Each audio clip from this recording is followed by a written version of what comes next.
Hello दोस्तों, welcome to my channel. और आशा करता हूँ आपकी जो तैयारी है बेहतर नहीं बेहतरीन चल रही होगी, क्योंकि हमारे पास एक महीने का टाइम बचा हुआ है एसएससी जीडी में। तो इसी को देखते हुए बहुत सारे भाई बहनों का कमेंट आया था, मैसेज आया था टेलीग्राम पे कि भैया जो मैथ्स है वो बन नहीं रहा है, नंबर जो है 100 के आसपास आ रहे हैं। कुछ लोग कह रहे थे कि भैया मतलब मैंने देखा था कमेंट में कि भैया 2-4 ही क्वेश्चन मैथ्स में सही हो रहे हैं। तो भाई उसी को मतलब थोड़ा सा मैं देखते हुए एक बात करने वाला हूँ कि जो हमारे पास लास्ट 25 डेज बचे हुए हैं अप्रॉक्स, एक महीने मान सकते हैं, बट उसको आप 25 डेज मानिए क्योंकि बहुत कम टाइम बचा हुआ है। ठीक है, तो जो हमारे पास 25 दिन लास्ट बचे हुए हैं, इसमें ऐसा क्या करें, क्या करना चाहिए, हमारा क्या नेक्स्ट स्टेप होना चाहिए, क्या प्लान, क्या स्ट्रेटजी, सब कुछ बताऊंगा थोड़ा सा अच्छे से, ताकि आपका जो है वो चीज़ें अच्छे से हो सके, कोई दिक्कत ना हो, कोई प्रॉब्लम ना हो। तो भाई वही चीज़ें बताऊंगा जो मैंने खुद पे अप्लाई करके, मैंने जो एग्जाम्स के लिए जो मैं लास्ट मेरे पास 25 डेज जब बचते हैं, 20-25 दिन बचते हैं, तो मैं क्या करता हूँ उसी को सोचते हुए बताऊंगा और बेस्ट बताऊंगा, जेन्युइन बताऊंगा। तो भाई जैसे कि देखिए, सबसे पहले तो ये करना है, जो हमारे पास लास्ट के 20-25 दिन होते हैं ये हमारे रिवीजन के टाइम होते हैं। मतलब इसमें हमें नया ज़्यादा नहीं पढ़ना होता है, अरे भाई कुछ थोड़ा बहुत देख लिया वो देख लिया, वो बात अलग है, बट नया पे थोड़ा कम फोकस करना होता है। मतलब ज़्यादा आपको नए पे नहीं जाना है। ठीक है, जो आपने ऑलरेडी पढ़ रखा है, अगर आपने पूरा सिलेबस कवर कर रखा है तो भाई मच गुड है। बट अगर आपने भाई पूरा नहीं कवर किया है, 70-80% ही कवर किया है, तो आपको ट्राई यही करना है कि जितना भी आपने कवर किया है उसको एग्जाम से पहले पहले इस 20-25 दिन में 2 से 3 बार रिवीजन कर लो। एटलीस्ट कम से कम 2 से 3 बार आप पूरे मतलब सब्जेक्ट को, मैथ्स, हिंदी, रीजनिंग, जीएस, सब कुछ अच्छे से 2-3 बार रिवीजन कर लो। तो उससे क्या होगा मेरे भाई, जैसे कि आपकी जो उसमें कॉन्सेप्ट्स हैं मैथ्स में, रीजनिंग में, जो जीएस है, वो आपका थोड़ा सा स्ट्रांग होते चला जाएगा, और जो नंबर्स हैं आपके थोड़ा सा और बढ़ने के चांसेस बढ़ जाएंगे। और अगर आप नए पे जाओगे कि भैया अब हम नया पढ़ते हैं, जो बाकी रह गया उसको फटाफट कवर कर लें, तो फिर वो अब टाइम वो नहीं रह गया, कवर करने का टाइम पहले था जो कि अब निकल चुका है, अब रिवीजन का टाइम है मेरे भाई बहन। तो मैं आपको बताता हूँ कि किस तरीके से सब्जेक्ट वाइज आपको लेके चलना है। देखिए, सबसे पहले भाई स्कोरिंग सब्जेक्ट की बात करेंगे, जैसे मैथ्स हो गया, रीजनिंग हो गया। तो इसमें तो भाई आपने जितना भी पढ़ा है, अगर आपने पूरा कवर किया सिलेबस तो बहुत बेस्ट है भाई, बट अगर आपने पूरा नहीं कवर किया है तो भी अगर एटलीस्ट इतना तो कवर किया होगा कि 70-80% कवर हो गया होगा, तो आप कुछ मत करो, केवल इसका प्रैक्टिस करना है, मैथ्स का और रीजनिंग का। और प्रैक्टिस कैसे करना है, ऑफलाइन, मतलब जो आपके बुक है उसको लगाना है, कोई प्रैक्टिस सेट है, पिनाकल का है या जो भी है आपके पास, मतलब एनीथिंग, उसको अच्छे से आपको प्रैक्टिस करना है। मैथ में आप ट्राई करना एटलीस्ट 2.5 से 3 घंटे देने का पर डे। और मेरे भाई मैथ्स में एक चीज़ और बता रहा हूँ कि मैथ्स में आप 2.5-3 घंटे क्वेश्चन वाइज जो मतलब चैप्टर्स हैं, जो सिलेबस है वो दोगे। आधे घंटे का आपको टाइम देना है कैलकुलेशन पे। कैलकुलेशन के लिए मतलब रफ ले लो, और जो रैंडम्स नंबर हो गए हैं उसका मल्टीप्लिकेशन, डिवीजन सब करते रहिए। कैलकुलेशन मैथ में बहुत इंपॉर्टेंट है, और रीजनिंग में भी आपको अगर अपनी स्पीड को बूस्ट करनी है मेरे भाई, रीजनिंग में भी मतलब वर्क करता है ये। और जो थोड़ा सा फॉर्मेट्स होते हैं, जैसे स्क्वायर, क्यूब्स, टेबल हो गए, 20-25 तक तो एटलीस्ट आप मतलब रट लो। ठीक है, और बहुत सारी चीज़ें होती हैं, जितना आप मतलब कोशिश करो कि आप रट सको, जितनी चीज़ें बहुत आपकी स्पीड में हेल्प करेगी मेरे भाई। ठीक है, और कैलकुलेशन का जो है प्रैक्टिस होना चाहिए आपको।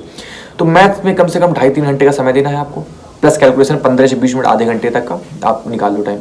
रीजनिंग की बात करेंगे मेरे भाई, तो रीजनिंग में जो है आप जैसे कि ज़्यादा नहीं तो कम से कम 1.5 से 2 घंटे का टाइम दो, क्योंकि हमारा स्कोरिंग सब्जेक्ट है, इसमें आप थोड़ा टाइम दोगे हल्का सा ना, तो आपके फुल स्कोर आ सकते हैं। मतलब 20 में 20 ला सकते हो, मैथ्स में भी रीजनिंग में भी। नहीं 20 लाओगे मेरे भाई तो 20 में से 19 क्वेश्चन तो आप राइट करके आओगे दोनों में।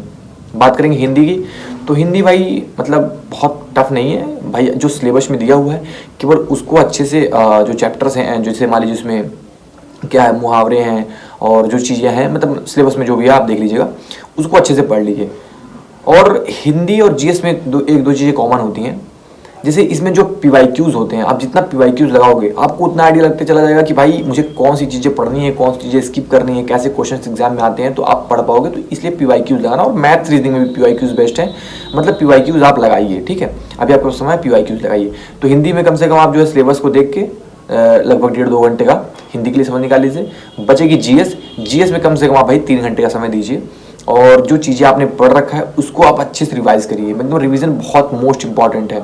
और थोड़ा सा मैं आपको जीएस में एक चीज़ बता दूं, थोड़ा मॉडर्न पे ज़्यादा फोकस करना है, और मेडिवल पे हल्का फुल्का थोड़ा फोकस करना है। बहुत ज़्यादा जैसे जो हमारा जो क्वेश्चंस आते हैं वो मॉडर्न से ही आते हैं, तो इसलिए थोड़ा मॉडर्न पे जो डेट्स वगैरह हैं, जो इंपॉर्टेंट जो चीज़ें हैं मैंने बता रखी हैं एक वीडियो बना के जीएस के लिए, वो देख लेना, उसी अकॉर्डिंग आप पढ़ लेना, क्योंकि क्वेश्चंस वहीं से आते हैं। और मैंने जो टॉपिक बताया है भाई आप देख लेना, आप लिख के रख लेना, वहीं से क्वेश्चन जो है मोस्टली आते हैं। मतलब 18 से 19 क्वेश्चन वही उन्हीं टॉपिक से आएंगे। मैंने जीएस के लिए पूरा वीडियो बना के रखा है कि कौन कौन से टॉपिक पढ़ने हैं। ठीक है, तो ये हमारा हिंदी जीएस हो गया। मैथ्स के लिए 2.5-3 घंटे प्लस कैलकुलेशन आधे घंटे का, रीजनिंग के लिए 1.5-2 घंटे निकालना है, हिंदी के लिए कम से कम 1.5-2 घंटे निकालना है, और जीएस के लिए कम से कम 3 घंटे निकालना है। जीएस में जो ज़्यादा फोकस करना है आपको मॉडर्न पे करना है, साथ में स्टैटिक पोर्शन पे। स्टैटिक पोर्शन मोस्ट इंपॉर्टेंट है जीडी के लिए, क्योंकि आप ये मान के चलो कि जीडी में 20 क्वेश्चन में से जो स्टैटिक के क्वेश्चन है 6, 7, 8 क्वेश्चन तो आपके स्टैटिक के ही आते हैं। तो स्टैटिक पे आपको थोड़ा सा ज़्यादा फोकस करना है मेरे भाई। केवल 20-25 दिन का समय बचा हुआ है, फिर से बता रहा हूँ, रिवीजन जितना हो सके 2 से 3 बार पूरे सिलेबस का एग्जाम से पहले पहले करके जाना।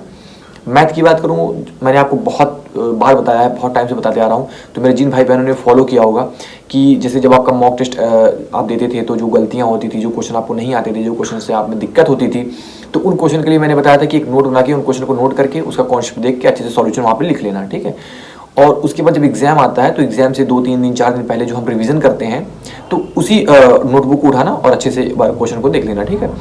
तो जिन्होंने ये बनाया होगा तो अभी भी मतलब उसको रिवीजन थोड़ा थोड़ा हल्का हल्का करते रहो, जो एग्जाम थोड़ा और नियर बाई आ जाए तो मैथ्स की रिवीजन कर लेना। अभी जो रिवीजन करो आप, अभी मेन फोकस करो आप जीएस पे। जीएस क्योंकि भाई हमारे साथ थोड़ा सा लेंदी होता है, तो जीएस को अब रिवीजन करते चलो, स्टैटिक का और जियोग्राफी, पॉलिटी, हिस्ट्री सब कुछ रिवीजन करते चलो, और मेरे भाई हिंदी का रिवीजन करते चलो। रह गई बात जो मैथ्स की है उसका हल्का हल्का प्रैक्टिस करते चलिए, और जब थोड़ा सा डेट और नियर बाय, जैसे हफ्ते भर जब बचेंगे आपके पास 1 वीक, तो आप अच्छे से जो नोट मैंने बताया था वैसे आपने बनाया है अगर, तो उसको अच्छे से रिवीजन कर लेना भाई। मैं बता रहा हूँ आप बहुत बेस्ट करके आ पाओगे, बहुत बेस्ट, जितना आपने सोचा है ना उससे बेस्ट करके आ पाओगे आप। तो भाई ये था एक मतलब मैंने सोचा था भाई जो लोगों को डाउट था कि भैया मतलब बता दीजिए कोई वीडियो के थ्रू कि मतलब क्या करें लास्ट टाइम में, तो ये था कि आपको यही करना है जो मैंने बताया है, बिल्कुल करो, जेन्युइन है। मैंने खुद ये करके अप्लाई किया था और मैंने बेस्ट रिजल्ट पाया था भाई।